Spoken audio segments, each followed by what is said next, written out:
राहुल को आई मुस्लिमों की याद, यूपी की राजनीति में नया विवाद। कांग्रेस नेता राहुल गांधी के मुस्लिमों को लेकर अमेरिका में दिए बयान को लेकर देश की राजनीति में भूचाल आ गया है, क्योंकि अमेरिका में बे एरिया मुस्लिम कम्युनिटी के एक सवाल के जवाब में राहुल गांधी ने कहा कि जिस तरह 80 के दशक में यूपी के अंदर दलितों की स्थिति थी, वही स्थिति आज मुस्लिमों की हो गई है। What is happening, for example, to the Muslim community in India today happened to the Dalit community in the 80s. If you went to UP in the 80s, the Dalit community, what is happening with the Muslims was happening with the Dalits there. So periodically this type of stuff happens and we have to challenge it, we have to fight it, and we have to fight it with affection, not fight it with hatred. लेकिन राहुल जिस 80 के दशक का जिक्र कर रहे थे, उस वक्त यूपी में कांग्रेस की सरकार थी, लेकिन जो बात राहुल ने मुस्लिमों को लेकर कही, उस पर राजनीति गर्म हो गई है। भाजपा ने राहुल के खिलाफ चौतरफा मोर्चा खोल दिया है।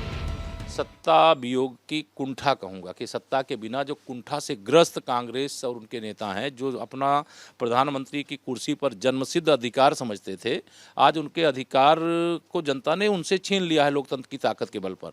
इनके इस बयान का मजाक उड़ाया जा रहा है, क्योंकि इनके बयान में गंभीरता नहीं है, कांग्रेस का कोई भविष्य नहीं है।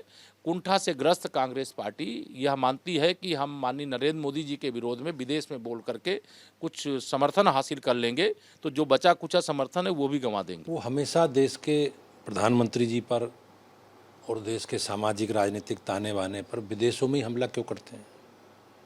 उन्हें इतना बड़ा मंच यहाँ कांग्रेस पार्टी के रूप में यहाँ मिला है, यहाँ उन्हें ही बोलना चाहिए।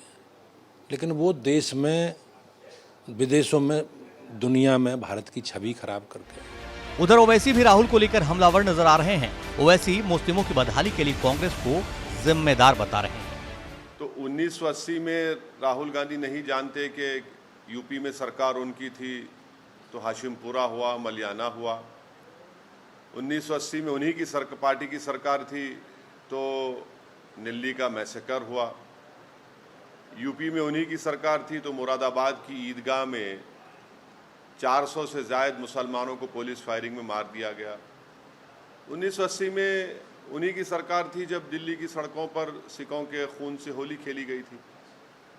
तो आपको ये बोलना चाहिए कि मुसलमानों पर अगर हो रहा है तो क्या हो रहा है। लेकिन जहां तमाम राजनीतिक दल राहुल पर हमलावर हैं, वहीं सपा के दोनों मुस्लिम सांसद राहुल के साथ खड़े नजर आ रहे हैं। देखिए, हिंदुस्तान में अल्पसंख्यक खतरे में तो नहीं है, लेकिन अल्पसंख्यकों की हालात बहुत खराब है और भारत के रहने वाले मुसलमानों को उनका जायज़ हक मिल जाए, उनका रिजर्वेशन हो जाए, कानून में अमेंडमेंट करके रिजर्वेशन हो जाए, तो हिंदुस्तान का मुसलमान भी बराबर का अपने को शहरी समझेगा और बराबर के स्टेटस से और लोगों के साथ रहेगा। ये तो सच्चाई है कि भाई जहाँ मुसलमानों के साथ जुल्म हो रहा है, वहाँ दलितों से भी हो रहा है।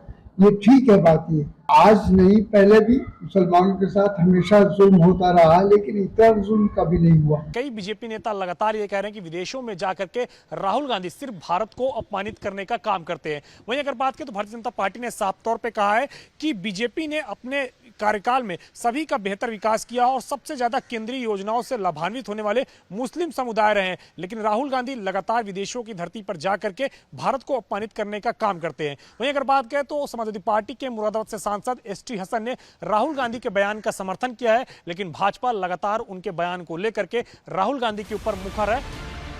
दरअसल ये पूरी लड़ाई उस मुस्लिम वोट की है जिस पर यूपी में सपा, बसपा, कांग्रेस और AIMIM सब अपना दावा करते हैं। लेकिन 2024 में मुस्लिम वोट किसके लिए दरी बिछाएगा?